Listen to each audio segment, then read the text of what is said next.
Nous sommes pour l'étude de la Gemara Shabbat, page 23, Daf Kav Gimel.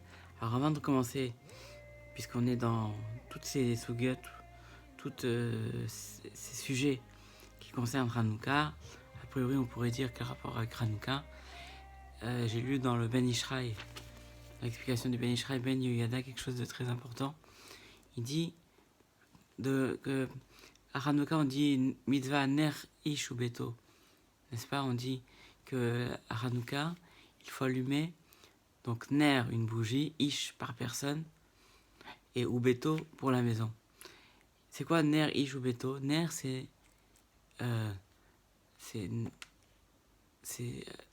ner c'est nefesh ruach neshama.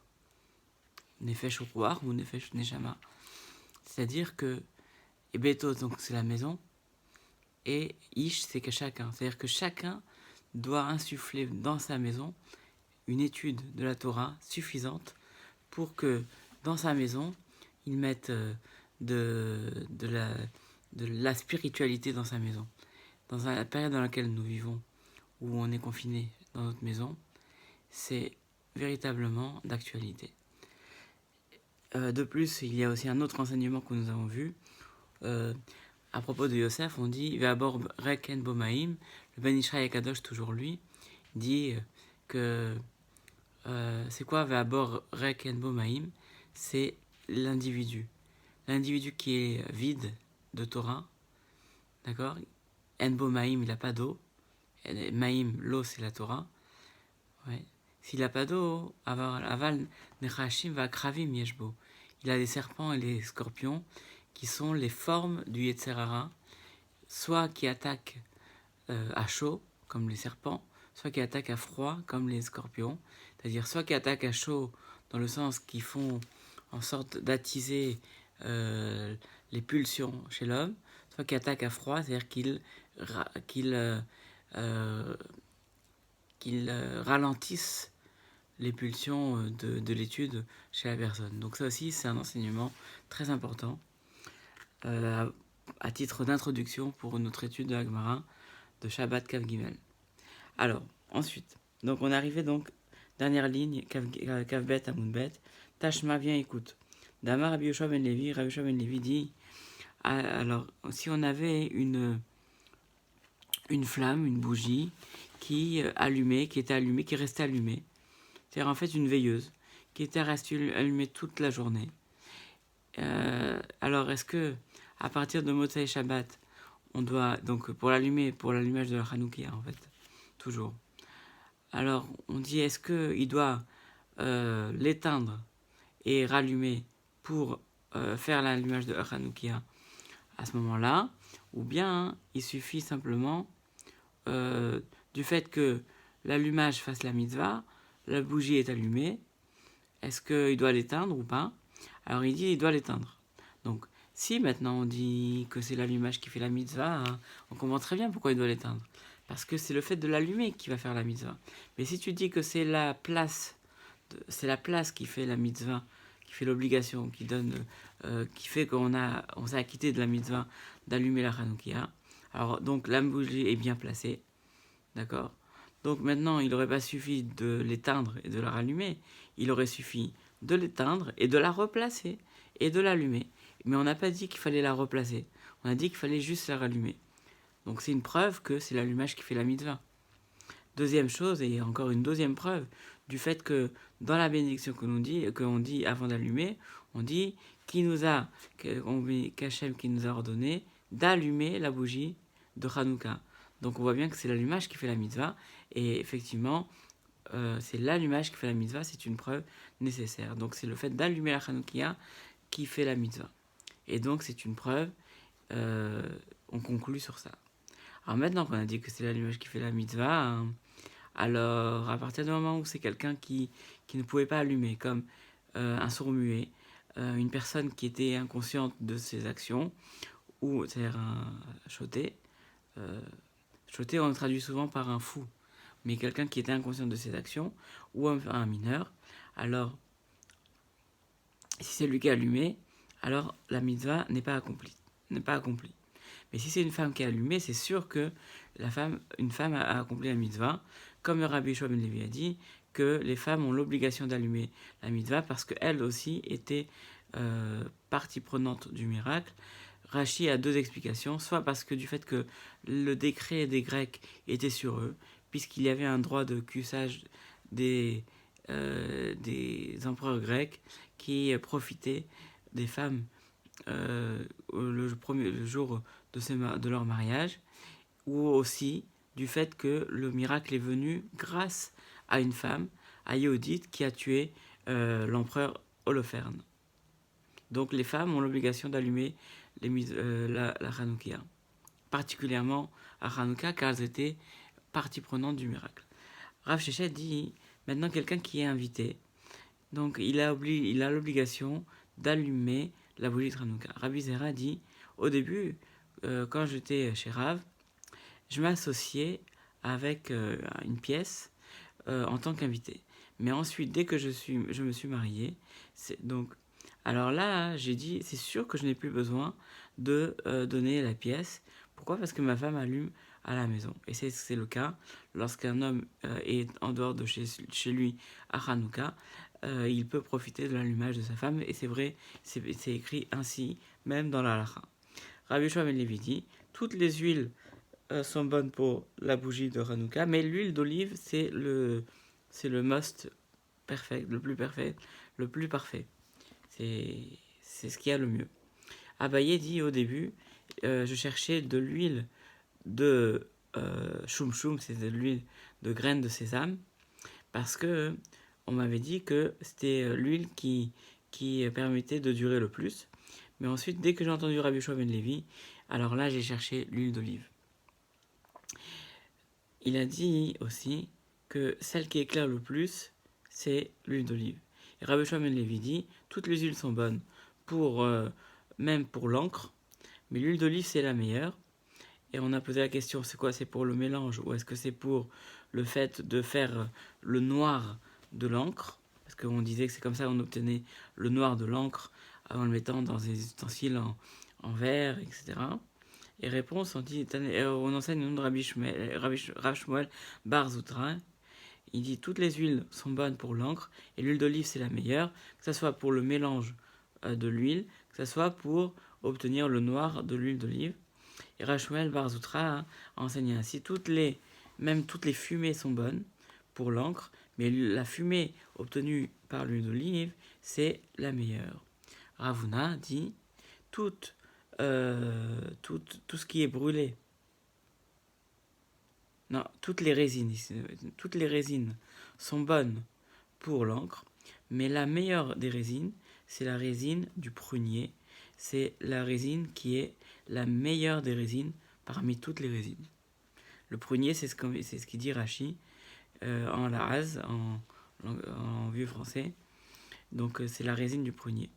Rabbi Chia Barashi dit, au nom de Rav, celui qui allume une bougie de Hanouka, il doit faire une bracha.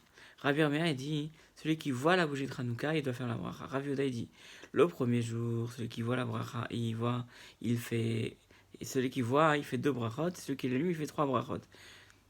C'est-à-dire, en fait, il fait la bracha de la Likner Hanouka. Deuxième, ensuite, il fait Shassanissim et Sherianou. Donc, celui qui a vu la bougie de Hanouka, qu'il n'a pas allumé, il ne fait pas la bracha de la Hadlik, mais il fait les 2 autres.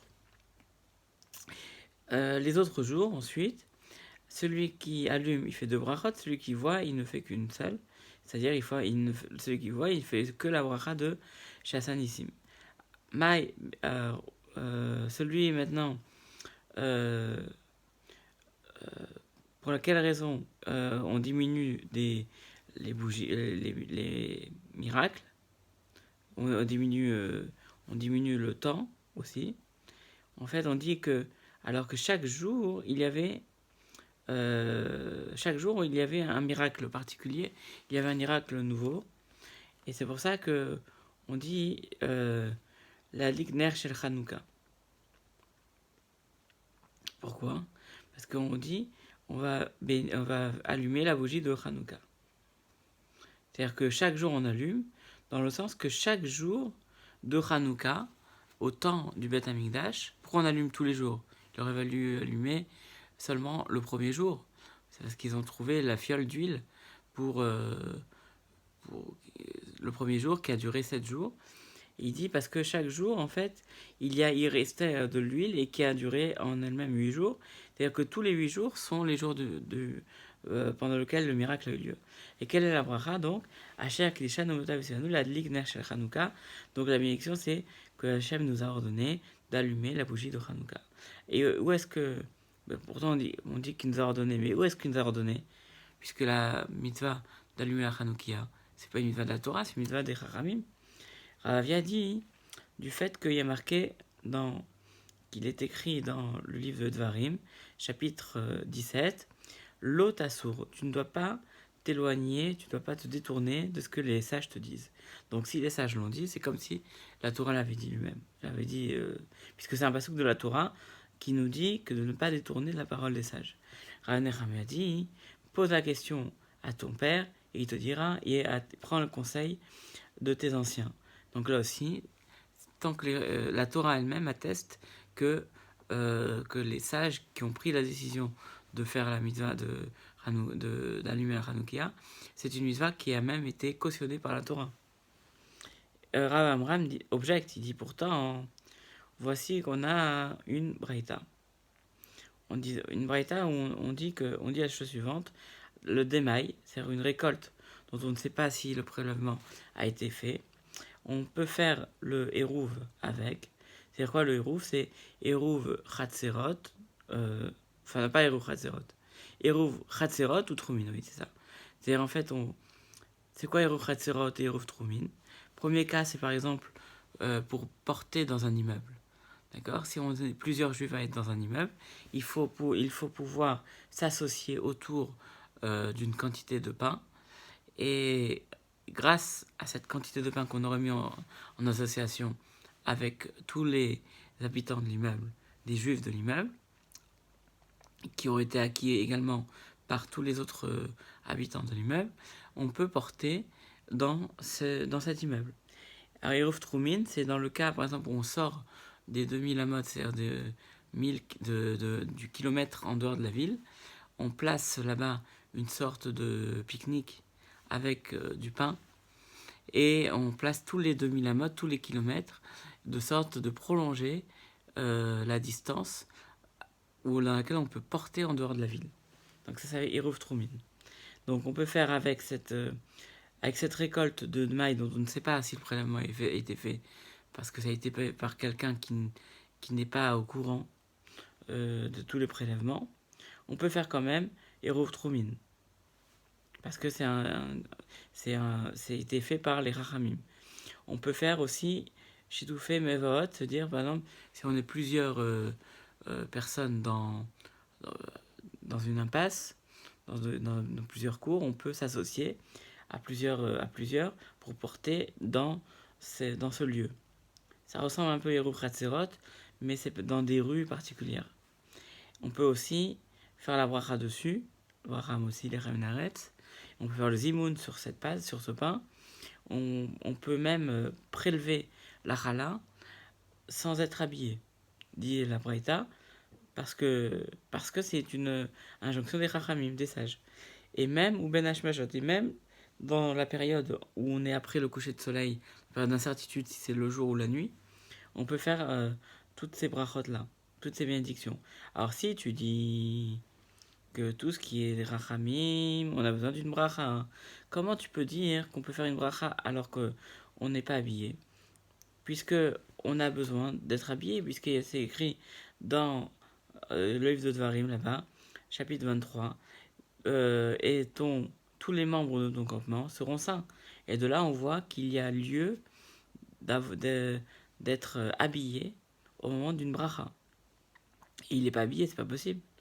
Alors Abaye dit une réponse, il dit, c'est sûr que par rapport aux paroles des Chachamim, on a besoin d'une bracha. Et dans les cas, il faut faire la bracha, il faut être dans les conditions de faire la bracha. Mais là, hein, on parle d'un doute sur les injonctions des Chachamim, puisque on ne sait pas si cette personne aurait fait les prélèvements ou pas. Alors là, on ne sait pas s'il y a besoin de la bracha ou pas. Donc on parle déjà, donc pas forcément de l'action du prélèvement, mais de la bracha qui est elle-même des sages, et c'est un doute sur les paroles des sages. Donc dans ce cas-là, c'est un niveau inférieur. C'est pour ça qu'on a permis certaines choses. Ah, et pourtant, si voilà que Yom Tov, le deuxième jour de Yom Tov, en dehors d'Eretz Israël, c'est un doute sur l'injonction des sages, et on a besoin de faire la bracha autant que le premier jour. Et on n'a pas été, on n'a pas fait de facilité par rapport aux autres cas. Réponse oui, là c'est pas pareil, pour ne pas dédaigner le deuxième jour de Yom Tov, puisque si on dit vraiment que le deuxième jour c'est un jour qui est moins important que le premier, alors les gens vont commencer à dédaigner le jour de Yom Tov. Rava dit non, parce qu'en fait notre réponse, il dit la majeure partie des gens qui sont méprisants, enfin qui ne connaissent pas les lois, ils connaissent les lois du Maaser. Donc c'est vrai que c'est un doute, mais c'est un doute qui n'est pas à 51-49, c'est un doute plutôt plutôt de 70-30. C'est-à-dire que c'est un doute dans lequel il y a une forte présomption que ça soit fait. Ça, c'est l'avis de Rava. Alors ensuite, on arrive aux 2 points. Ravuna dit, si on a une cour dans laquelle on avait 2 entrées, on a besoin de mettre 2 bougies de Hanouka, on doit allumer dans les 2 entrées. Puisque, comme dit Rashi, on allume à l'entrée de la porte, à l'extérieur ou à l'extérieur. À l'époque, c'était à l'extérieur, maintenant c'est à l'intérieur. Donc s'il y a 2 entrées, il faut allumer dans les 2 entrées.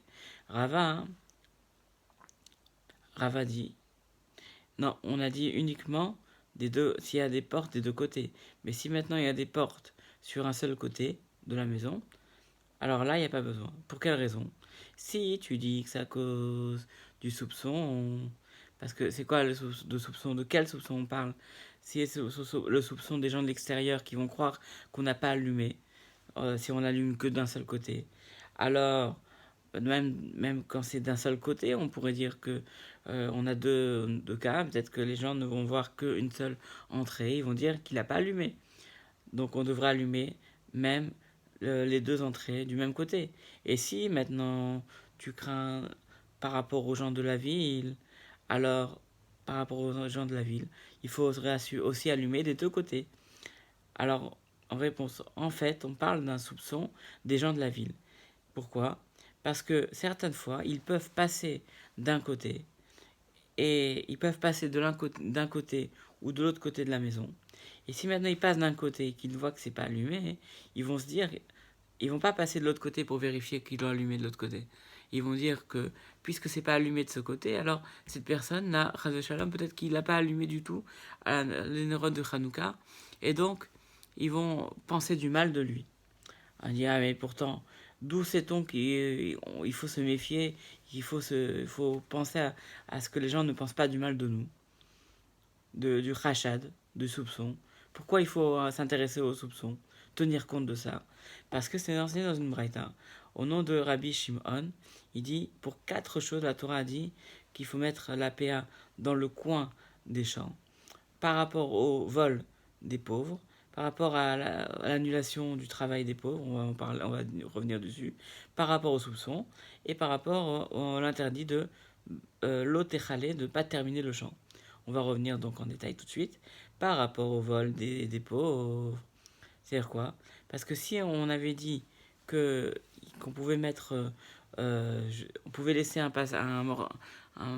surface du champ, peu importe la surface, alors le propriétaire du champ aurait dit, ouais, il aurait pas vu, il aurait dit quoi?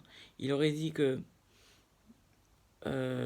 il allait faire, ça allait porter préjudice à tous les pauvres de la ville, en disant que dès qu'il allait terminer son champ, il laisserait le champ dans un endroit où il n'y a pas forcément tous les autres pauvres qui n'auraient accès.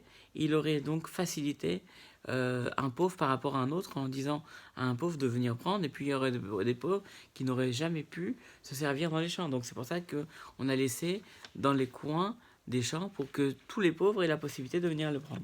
Ça, c'est la première chose. Deuxièmement, Bitul Anim, pour l'annulation, on tourne la page. Donc 4 Gimel à Mounbet, 23 folio B, parce que sinon, les gens n'auraient pas su à partir de quel moment le propriétaire aurait fait la moisson. Mais là, quand il voit que il y a un champ qui n'est pas terminé, alors il le voit puisque c'est visible, puisque c'est dans un des coins du champ. Deuxièmement, et donc que les pauvres ne viennent pas à attendre et à perdre du temps. Troisièmement, à cause du soupçon, et justement c'est ça on a dit il faut tenir compte qu'on ne pense pas du mal de nous, parce que dans ce cas-là, il y a le soupçon, afin qu'on ne vienne pas à dire que il l'a pas laissé, que le propriétaire n'a pas laissé pour les pauvres, parce que comme il l'a laissé à l'intérieur, peut-être qu'il l'a laissé à l'intérieur, mais les gens ne voient pas qu'il a laissé, donc alors que quand c'est à l'extérieur, les gens voient qu'il a laissé un coin qui n'est pas terminé. Et troisièmement, et donc ils ne viennent pas à le maudire en disant qu'il n'a pas laissé le PA dans son champ. Et enfin, parce que les gens auraient pu dire qu'il l'a pas fait, qu'il a manqué à son obligation. Et troisièmement, à cause de l'interdiction de l'otechalé, de ne pas terminer le champ, qu'on risque de venir à dire qu'il n'a pas terminé le champ. Il y a donc tous, ils viennent à cause de l'otechalé, de ne pas avoir terminé. Et Rava, il dit oui, mais il y a aussi des gens qui pourraient croire et qui pourraient jouer avec ça en disant que ils vont transgresser le lave de l'otechalé de ne pas terminer et ils vont dire bon, on l'a déjà fini, et donc c'est pour ça que on laisse une partie du champ qui n'est pas terminée. Mais en tout cas, ce qui nous intéresse le plus, c'est le rachad, le soupçon, en disant que si pourquoi on laisse toujours dans un coin du champ pour que ça soit visible que le propriétaire a laissé une part pour les pauvres. Et donc on voit que c'est important de tenir compte du soupçon et qu'on ne pense pas du mal de nous, de peur qu'on en vienne à nous maudire.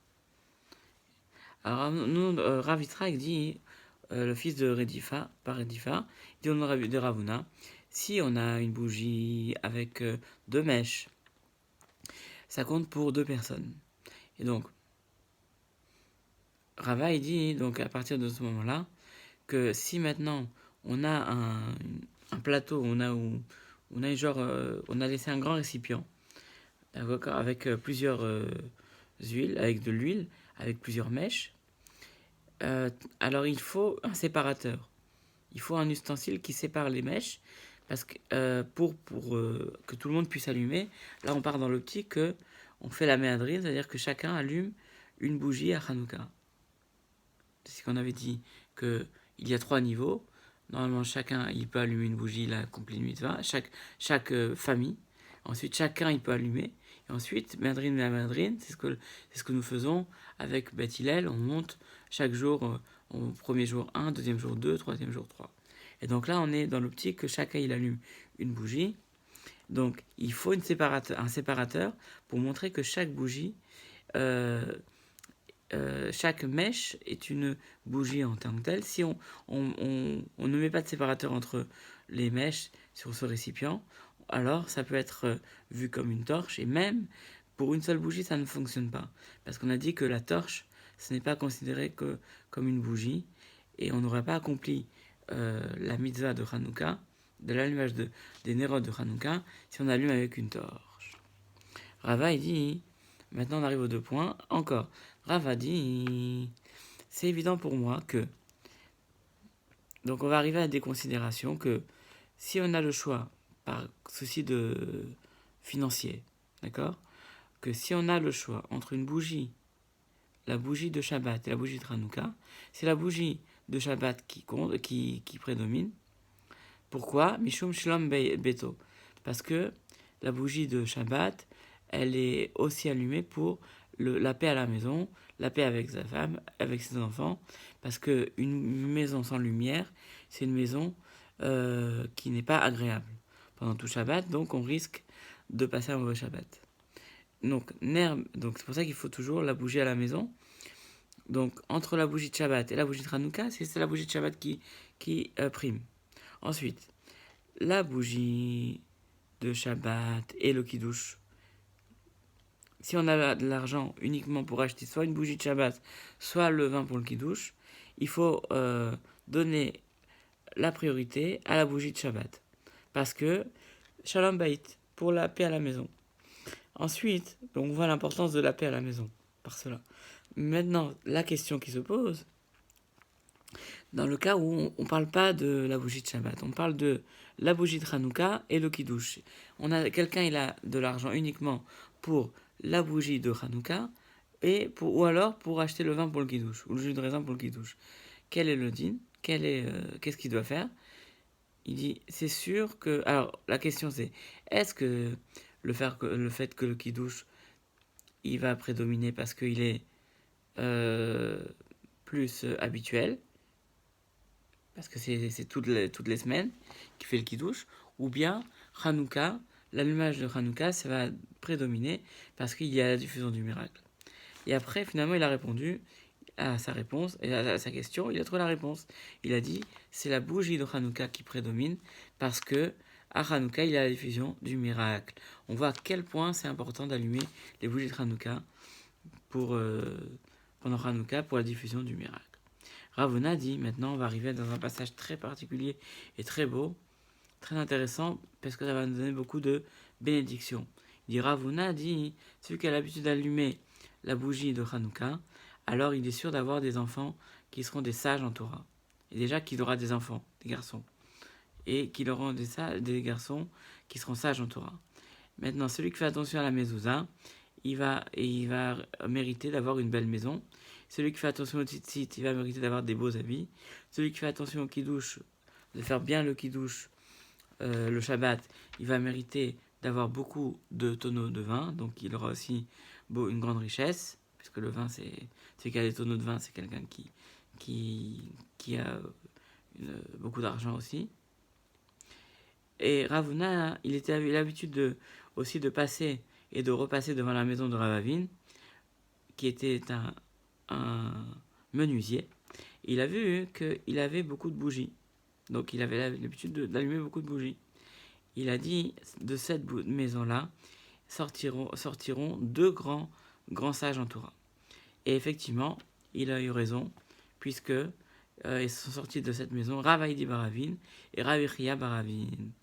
C'est-à-dire qu'en fait, c'est la concrétisation de l'illustration de ce passage, que puisqu'il faisait attention à allumer beaucoup de bougies et donc à allumer les nérodes de Hanouka et de Shabbat, donc sont sortis des enfants Talmidei Chachamim, sages en Torah, des érudits en Torah. Rav Rizda aussi avait l'habitude de passer et de repasser devant la maison de la femme de la maison de Rav Shizvi. Il a vu qu'il avait l'habitude aussi d'allumer beaucoup de bougies. Il a dit, là aussi, il y aura un très grand Torah dans cette maison. Et de là est sorti Rav Shizvi. En fait, c'était le gendre. Il a eu un gendre. Ils ont eu un gendre particulièrement fort au Torah, mais le gendre en général. Pourquoi c'est ici on n'avait pas dit les enfants, mais le gendre c'est comme les enfants aussi. C'est comme un fils parfois. Dans la maison de Rav Yosef, là aussi. Alors là, on dit que la femme de Rav Yosef, malheureusement, prenait l'habitude d'allumer très tard les nérotes de Shabbat. Alors Rav Yosef lui a fait la réflexion. Il dit, sache que, mais avec beaucoup de doigté, beaucoup de diplomatie, sans lui faire la remarque, lui dit, tu sais, voilà, il y a écrit que la colonne de nuée ne se sortait pas le jour, et ensuite il y avait la colonne de feu la nuit. Ça vient nous apprendre quoi? Que lorsque il y avait la colonne de nuée, alors à partir de ce moment-là, il y avait la colonne de feu. Et lorsqu'il y avait la colonne de feu, ensuite venait la colonne de nuée. Et alors, ça veut dire que, comme dit Rashi, c'est quoi l'oyamish? Elle ne restait pas. C'est-à-dire qu'elle partait très vite. Ça veut dire quoi? C'est-à-dire que il y avait un empressement. Et de là, on voit qu'il fallait s'empresser à allumer les nérodes de Shabbat le plus tôt possible.